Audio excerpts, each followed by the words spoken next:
Good evening. I now call to order the September 22nd, 2025 meeting of the East Bend School District Board of School Directors. Ending after the pledge, please remain standing for a moment of silence.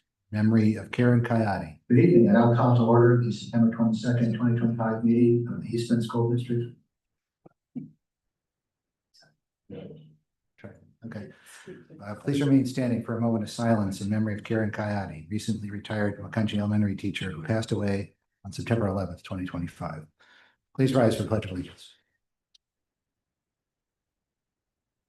To the flag of the United States of America, and to the republic which stands one nation under God, indivisible, with liberty and justice for all.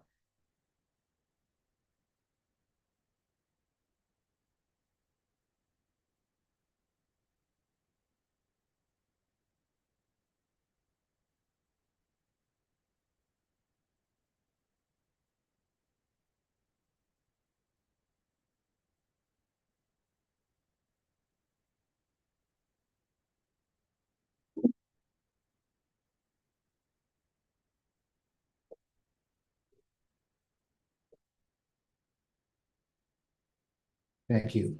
There are no requests to comment this evening, so we'll move on to the next agenda item, which is the approval of minutes from the September 8th, 2025 regular board meeting. I have a motion. So moved. Second. Are there any comments or questions from the board? Seeing none, Ms. Allen, please call the roll. Ms. Bowman. Aye. Mr. Falegi. Aye. Ms. Ford. Mr. Jankowski. Aye. Mr. Kelly. Aye.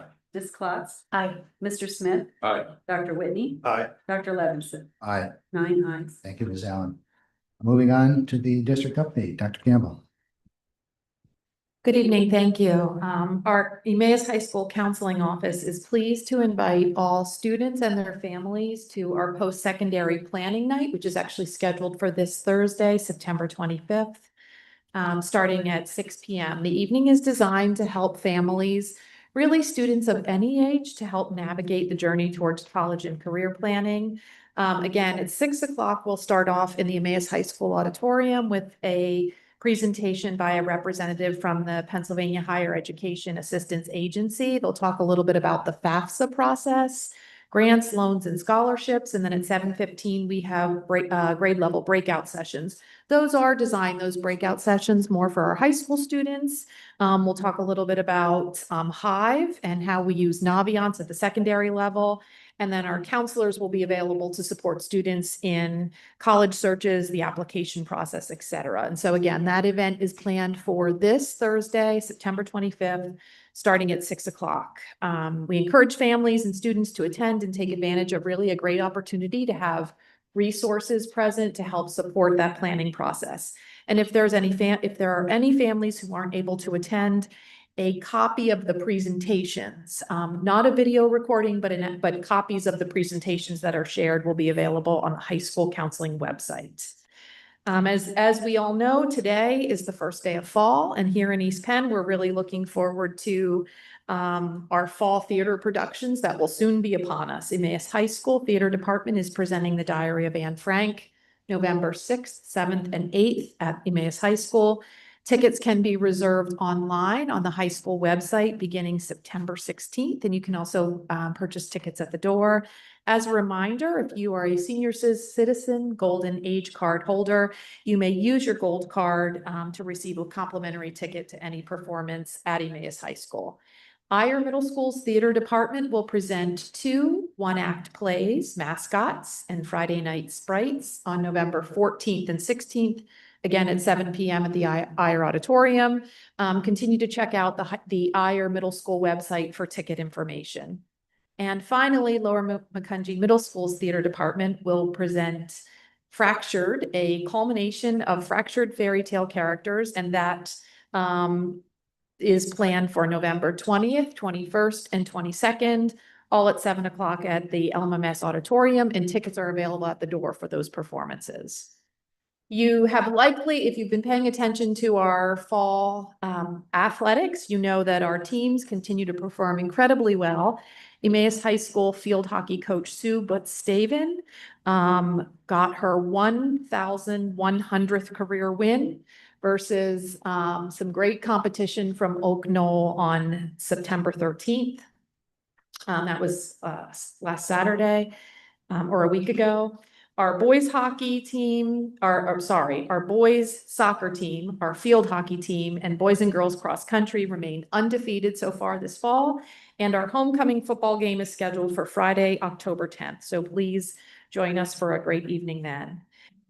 Just last week, our 2025-26, the printed district calendars have been received and distributed to families. And so for any families that didn't get their printed copy of the calendar, I encourage you to check your child's backpack because we did send copies home for all of our families.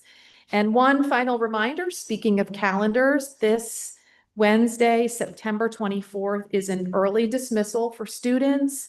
Emmaus, the high school and middle schools will be dismissed at 11 o'clock and our elementary students will be dismissed at 12:30. And I'm getting the thumbs up from the students in the audience about early dismissal this week. So, and that's my update for this evening. Thank you. Okay, thank you, Dr. Campbell. Any comments or questions from the board? Okay, appreciate the update. Lots of good things going on. Moving on, next agenda item is to approve the personnel items. May I have a motion? So moved. Second. Any comments or questions from the board? Seeing none, Ms. Allen, please call the roll. Mr. Pelleggi, Aye. Ms. Ford, Aye. Mr. Jankowski, Aye. Mr. Kelly, Aye. Ms. Klotz. Aye. Mr. Smith, Aye. Dr. Whitney, Aye. Ms. Bowman. Aye. Dr. Levinson. Aye. 9 ayes. Thank you, Ms. Allen. Next item is business operations. There are 3 items, 2 of which need approval. One is informational only, and that's item C. So I'd like to, if there are no objections, I'd like to get a motion to approve items A and B together. So moved. Second. Any comments or questions from the board? Seeing none, Ms. Allen, please call the roll. Ms. Ford, Aye. Mr. Jankowski, Aye. Mr. Kelly, Aye. Ms. Klotz. Aye. Mr. Smith, Aye. Dr. Whitney, Aye. Ms. Bowman. Aye. Mr. Pelleggi, Aye. Dr. Levinson.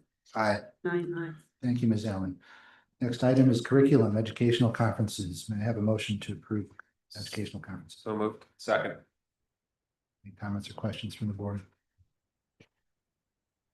Okay, seeing none, Ms. Allen, please call the roll. Mr. Jankowski, Aye. Mr. Kelly, Aye. Ms. Klotz. Aye. Mr. Smith, Aye. Dr. Whitney, Aye. Ms. Bowman. Aye. Mr. Pelleggi, Aye. Ms. Ford, Aye. Dr. Levinson. Aye. 9 ayes. Thank you, Ms. Allen. Moving on to policy, there are a number of policies that are receiving updates for first reading. I'd like to ask the administration to provide an overview and to review any questions that have been submitted ahead of time. And I think the flow that we'll handle this evening, because there are several policies, Dr. Povolitis will take them in sections according to overarching, perhaps regulation changes that govern some of the policy changes. Okay, good evening. As Dr. Campbell mentioned, I'll package the first 3 policies together. So for policy 626 and attachments to 626, policy 626.1 and 827. For these policies, updates were made to the uniform administrative requirements, cost principles, and audit requirements for federal awards that directly impact how school districts manage federal grants. The revisions are intended to improve flow and structure, incorporate statutory requirements and administrative priorities, and updated terminology and definitions. I did not receive any questions. Okay, are there any questions posed now? But Dr. Whittis, Just for informational purposes, approximately how many of our employees are affected by this or Approximately how many employees? or percentage? I think we could probably get a number and share it out unless you have a general idea. I don't want to guess.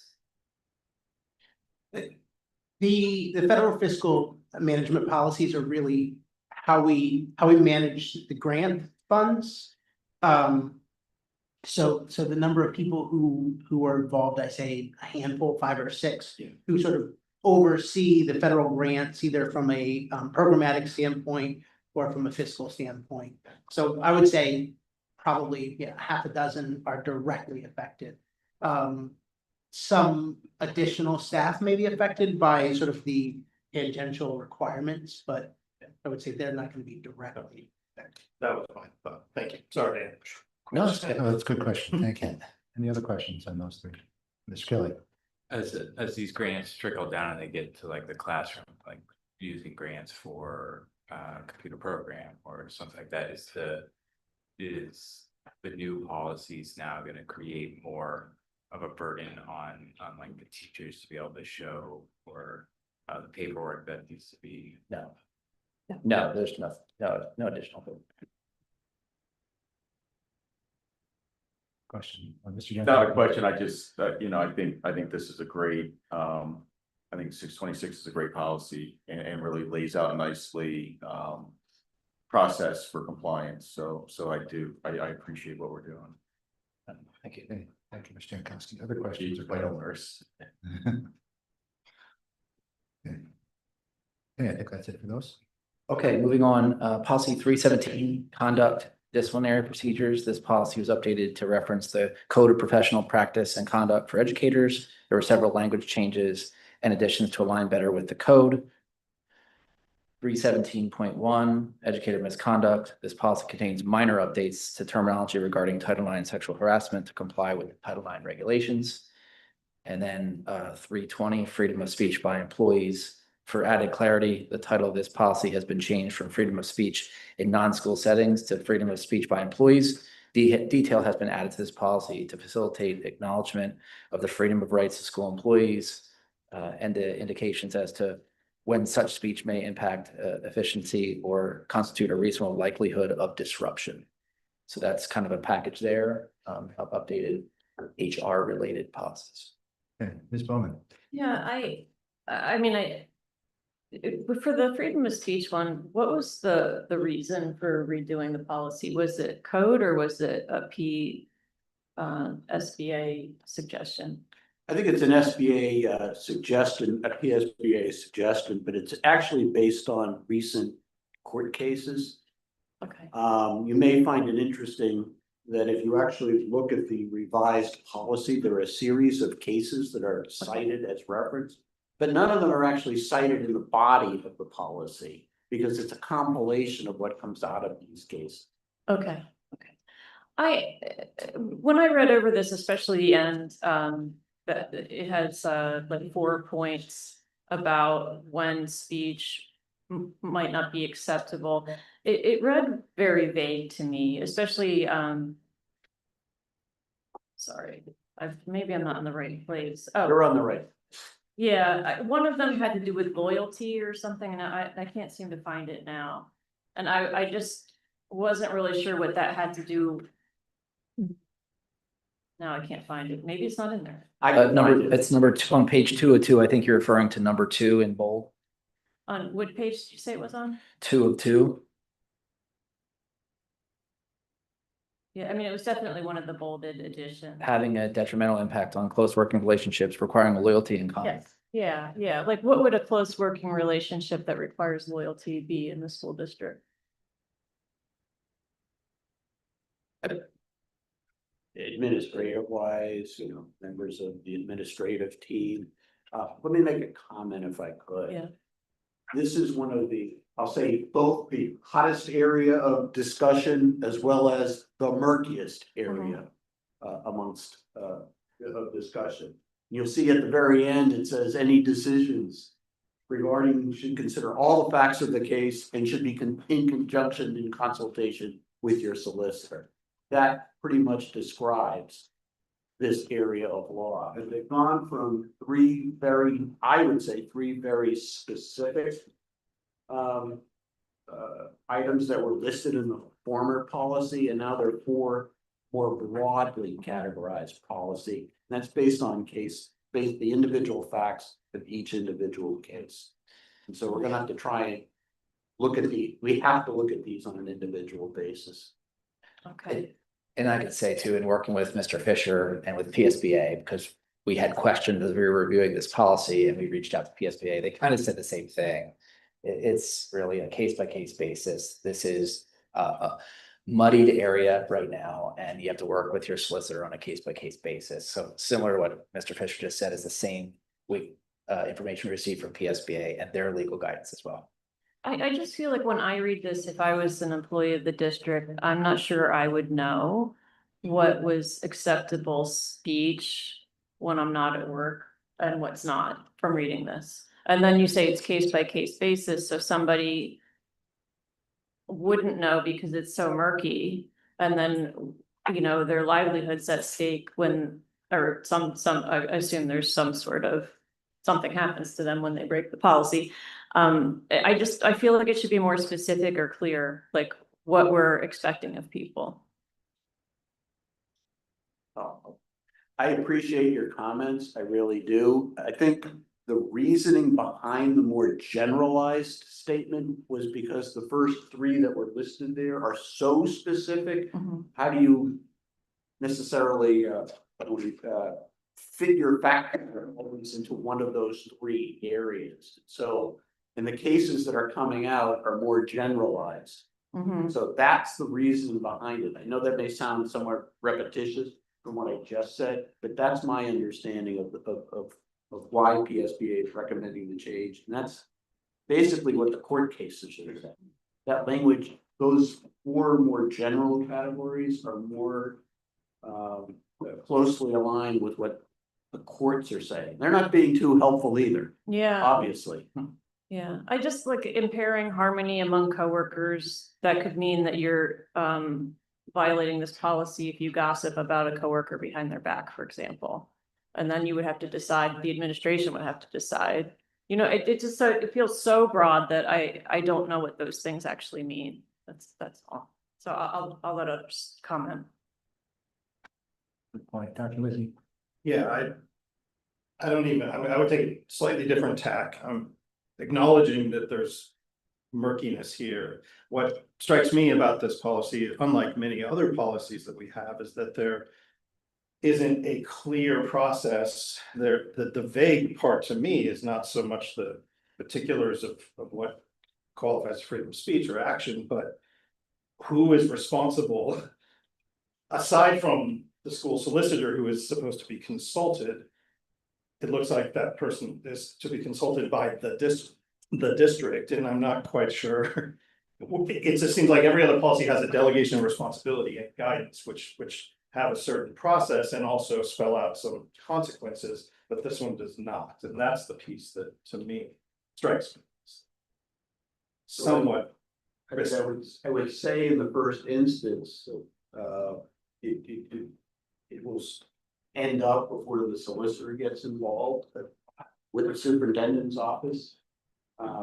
Based upon the administrative investigation, and now where are we at here? That makes sense, but we're not spelling that out, and I feel like we do spell that out in many other instances where it would also be apparent that it would end up in the. So there are other, we should keep in mind, there are other policies that deal with employee discipline with the district that spell out the entire process. Sure, but This maybe never there should states be a that. link if there's not already in here, those policies. That Yeah. would be helpful. Oh, sure, but I don't even see in here that it's a particular employee disciplinary issue. Well, actually, there is. Is it? Am I missing? I mean, this is specifically dealing with, if you look at paragraph 2 in there, it says the board adopts this policy to clarify situations in which employee's expression could conflict with the district's interest when the employee is not engaged in assigned duties. There is a specific policy or policies that deal with employee misconduct while engaged. So maybe we need to reference those link those policies in here. Yeah, And that would but that makes track the rest of it. Yeah, thank you. Thank you for the question. Additional comments, questions? Mr. Kelly. I agree with Ms. Bowman. I think the employees themselves are gonna look at this and wonder what the clarity actually is. So I think getting to a point where it's understood with the statements, what that means for your board. I wish you could all impress the courts upon helping us. But I mean that sincerely. Yeah, right. I wish we could get clarity. You know, it can't be said. They're saying consult your solicitor, try and figure this out. Yeah, right. Yeah, There are ways to- it's very rare to have that written in a policy, consult your solicitor, because the very nature of where Okay. case law is. If there's gonna be more clarity as the year progresses, is there a way to wait on this till next year or until there is some level of clarity? Cause I do think we're putting, I would Reasonable suggest decision. not to, because this is the level of clarity today. And we need to deal with today, there's a need for the potential of the level of clarity, which may never come. I think there's a lot of legal eyes that have been on this, and I suggest to the board to move forward with this so that we have the most updated policy with the most updated language that's been taken from cases. I mean, that's my suggestion.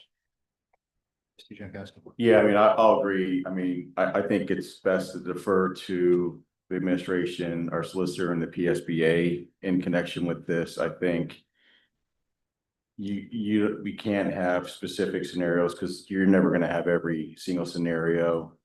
I like the language regarding the, you know, facts and circumstances of each situation and consultation. I think to Dr. Whitney's point, if we do cross-reference other policies with respect to disciplinary process, I think that helps from my perspective. But otherwise, I mean, if you look at what this policy was before, I do think this adds to the policy. And I do think, I would agree, I think it's best to proceed as we're being advised. Thank you. but Mr. Well, let me let Mr. Smith.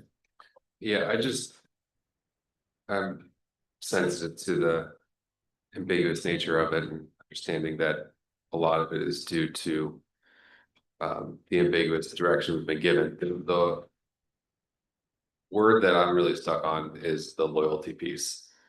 Having a detrimental impact on close working relationships requiring loyalty and confidence.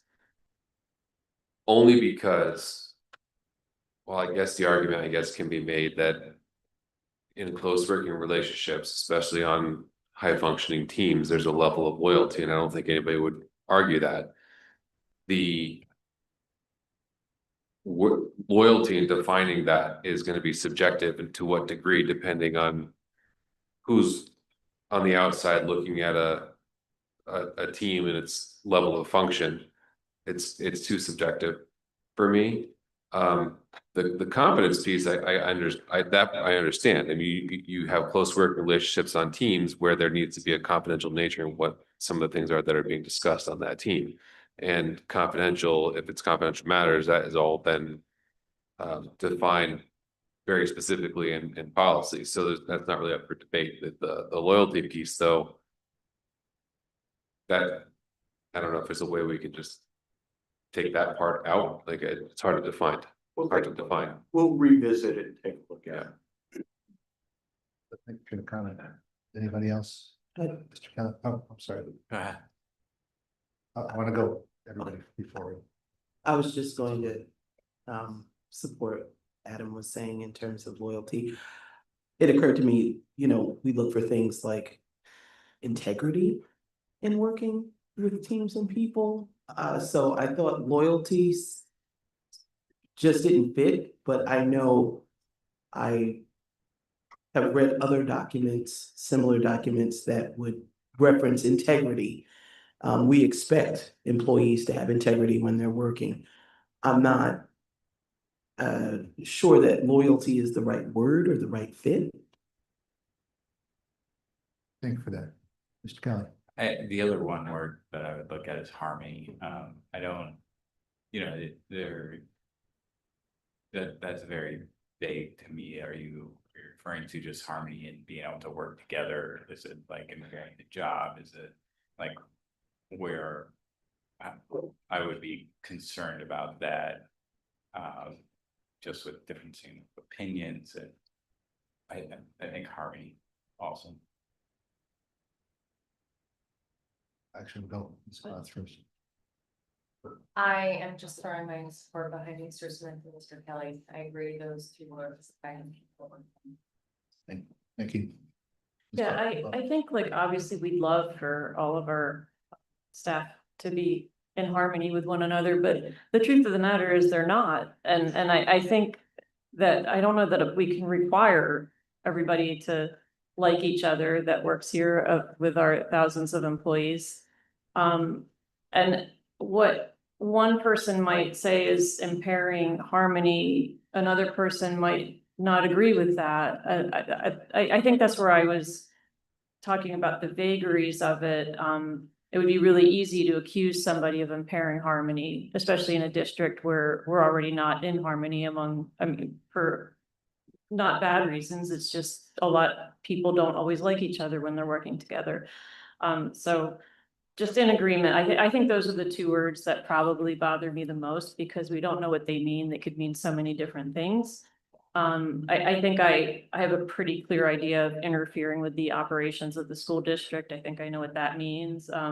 Impeding the performance and duties of employees. I get that. It's just those two ones. They could mean so many different things and people could be accused of things left and right. And I just feel like it opens up a problem for the district when we're in a time when people's speech is under criticism already. So I'd like it to be a little more clear.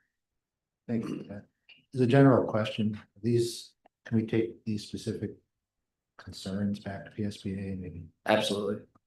Yes, we'll go back and take a look at the actual language of the case to see if they're using those words as well. Right. Be good to hear on second reading. Additional? Just one addition to that, because when I hear the word harmony, I just have to wonder, like, how would that be measured? You know, how would someone measure harmony, you know? Yeah. So that right there says to me, it probably shouldn't be there because it's not something that you could quantify. It's very subjective. That's it. Sounds like we're all struggling with the vagueness. Okay, if there's nothing further, we'll go on to the last one. Yes, policy 718, service animals in schools. This policy has been updated to specifically include the only permissible question the school may ask regarding individual or requesting the use of service animal, as well as those inquiries and requests that a district may not ask. So this policy is pretty clear. Any comments or questions? Mr. Smith? Everybody's smirking. Dr. Pobilitis didn't mention it, but in case anybody was wondering in the audience, yes, we are currently looking at a policy that specifies whether miniature horses can be used as service animals in our schools, and there is policy now for that. So that is not something I ever expected to take under consideration when I started doing this 8 years ago, but here we are. That is the entirety of my comment on that particular matter. Thank you. Or one mind sometimes. I'm mostly just curious. This is a carryover, so this was in the policy before. I assume we must have had a miniature horse as a service animal at one point, or some district did. So back when we last looked at this policy, there was also a conversation. The board was different at the time, but we did discuss it. It's really just what's in the law. And so because at some point somebody put that language in the law was specific to what it's there. So that's the best way I can explain it.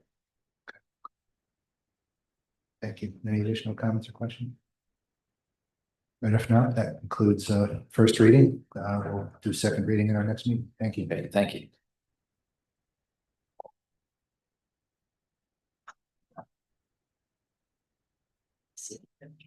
Okay, next item is other educational entities. I believe we have a report from Dr. Whitney on CLIU. Yes, thank you, Dr. Levinson, and I certainly will be recommending to the CLIU that we consider miniature horses. The CLIU Board of Directors met on September 15th. Full disclosure, I was on Zoom in that meeting, so my summary here is a little bit more superficial than normal, but what was discussed was a summary of the extended school year program, the summer program last summer, where the CLIU served 244 students in classrooms and related services to an additional 124. Just for information, there were 36 of those students were from East Penn. Of course, extended school years, as many districts have, this is for students at risk of regression, who might lose too much progress during natural school breaks and qualify for ESY to minimize that learning loss. So CLEO is a robust program. They host at Whitehall High School, Orfield Middle School, and elementary school in Jim Thorpe, as well as their own CLIU learning centers. There is a new CLIU website, which was prompted by the retirement of a content management system. And this was an opportunity for the IU to look at its web presence and improve its accessibility, navigational abilities. And so that was done by our Learning Educational Technology office. And finally, fiscal matter due to the ongoing state budget impasse. The IU is, there is an impact to cash flow across several key program areas within the IU, including early intervention, transportation, and core services. So far, the IU is managing its liquidities to sustain operations fully. But the board did authorize the securing of a revenue anticipation note in an amount not to exceed 15 million for 25-26 should it be needed. And those of you who don't know what a revenue anticipation note is, which I did not, it is a short-term municipal bond to borrow money for government activities with the expectation that it will be repaid. So as of now, the IU is not borrowing money, but the board did authorize up to 15 million to cover any expenses should the state budget impasse continue. And that is my report. Thank you. Thank you, Dr. Whitney. Any comments or questions for Dr. Whitney? As usual, we appreciate the report and your participation in that. Okay, moving on to announcements. The board did meet twice since the last meeting in executive session. The first was on September 11th to discuss topics related to personnel. We also met in executive session this evening to discuss topics related to litigation. Our next regular board meeting is on Monday, October 13th at 7:30 in this room. And with no further business before the board, I'll now entertain a motion to adjourn. So moved. All those in favor, please signify by saying aye. All right. Opposed? Meeting adjourned. See you